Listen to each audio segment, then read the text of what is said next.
Hi అండి. Welcome back to Surekha world. ఇవాల్టి video special వచ్చేసి ఎంతో టేస్టీగా ఉండే నువ్వుల కారం పొడి అండి.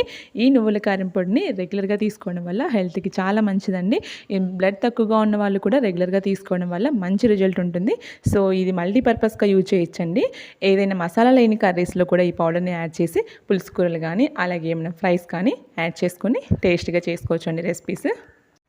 అలాగే వేడివేడి అన్నంలోకి ఈ పౌడర్ వేసుకొని కాస్త నెయ్యి యాడ్ చేసుకొని తిన్నట్లయితే చాలా టేస్టీగా ఉంటుందని పిల్లలకైతే చాలా ఇష్టంగా తింటారు. సో లేట్ చేయకుండా ఈ పొడిని ఎలా ప్రిపేర్ చేసుకోవాలో చూసిద్దాం. దీనికోసం నేను 1 కప్ దాకా పల్లీలు తీసుకున్నాను. అలాగే 1/2 కప్ దాకా నువ్వులు తీసుకున్నానండి. వీటన్నిటిని దోరగా ఫ్రై చేసి తీసుకోవాలన్నమాట. అలా రెండింటిని ఫ్రై చేసి తీసుకున్నానండి.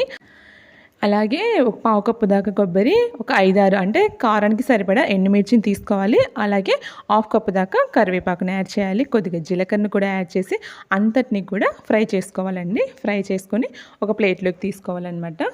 సో వీటన్నిటిని కూడా కాస్త చల్లార్చాలన్నమాట. తర్వాత మిక్సీ పట్టేసుకోవాలి. అలాగే ఒక 10 నుంచి 15 దాకా వెల్లుల్లి రెబ్బల్ని కూడా తీసుకోవాలండి. ఈ వెల్లుల్లి రెబ్బలు యాడ్ చేయడం వల్ల ఈ పొడికి టేస్ట్ అయితే చాలా బాగుంటుందండి. మీరు పూర్తిగా పొట్టు తీయాల్సిన అవసరం లేదండి. అలాగే వేసినా కూడా టేస్ట్ బాగుంటుంది. ఇప్పుడు ఒక మిక్సీ జార్ తీసుకొని మనం ముందుగా ఫ్రై చేసి పెట్టుకున్న పల్లీల్ని, నువ్వుల్ని అలాగే కొద్దిగా సాల్ట్ని కూడా యాడ్ చేసి వీటంతటిని పౌడర్గా మిక్సీ పట్టేసుకోవాలి.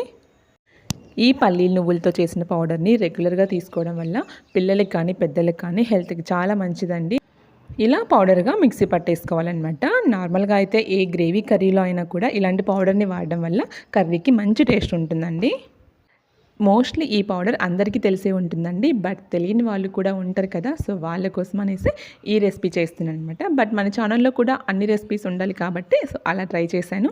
సో ఇలా పౌడర్ చేసి పెట్టుకున్న తర్వాత అదే జార్లోనే మనం ఫ్రై చేసి పెట్టుకున్న ఎండు కొబ్బరి, జీలకర్ర, ఎండుమిర్చి, కరివేపాకును కూడా ఇందులో యాడ్ చేసి అది కూడా పౌడర్గా మిక్సీ పట్టేసుకోవాలండి.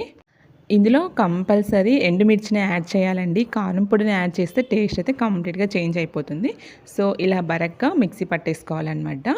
ఇప్పుడు ఇలా పట్టుకున్న తర్వాత ఇందులో ముందుగా మనం మిక్సీ పట్టుకున్న పల్లి నువ్వుల పొడిని ఇందులో యాడ్ చేసేయాలి. యాడ్ చేసి మరొకసారి అంతటిని మిక్సీ పట్టేసుకోవాలన్నమాట. సో చూడండి, యాడ్ చేసిన తర్వాత మిక్సీ పట్టేస్తే ఇలా వచ్చేసింది. సో ఫైనల్గా దీనికి కాస్త బెల్లంని కూడా యాడ్ చేసేసి మిక్సీ పట్టినట్లయితే టేస్ట్ అయితే చాలా బాగుంటుందండి. నేను ఆ క్లిప్ ఒకటి మిస్ అయిపోయాను.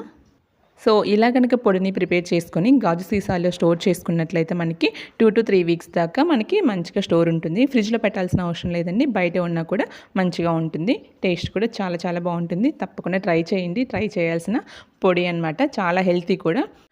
సో 30+ ఏజ్లో ఉన్న ఆడవాళ్ళలో కూడా అప్పుడప్పుడు మోకాళ్ళ నొప్పి అనిపిస్తూ ఉంటుంది కదా. సో అలాంటి వాళ్ళు కూడా రెగ్యులర్గా ఈ నువ్వుల పొడిని లేదా మీరు నార్మల్గా నువ్వులనైనా ఫ్రై చేసుకొని రోజు 2 స్పూన్స్ తీసుకోవడం వల్ల మంచిగా రిజల్ట్ ఉంటుందండి. సో ఈ వీడియో మీకు నచ్చినట్లయితే లైక్ చేయండి. మీ ఫ్రెండ్స్కి, రిలేటివ్స్కి ఫార్వర్డ్ చేయండి.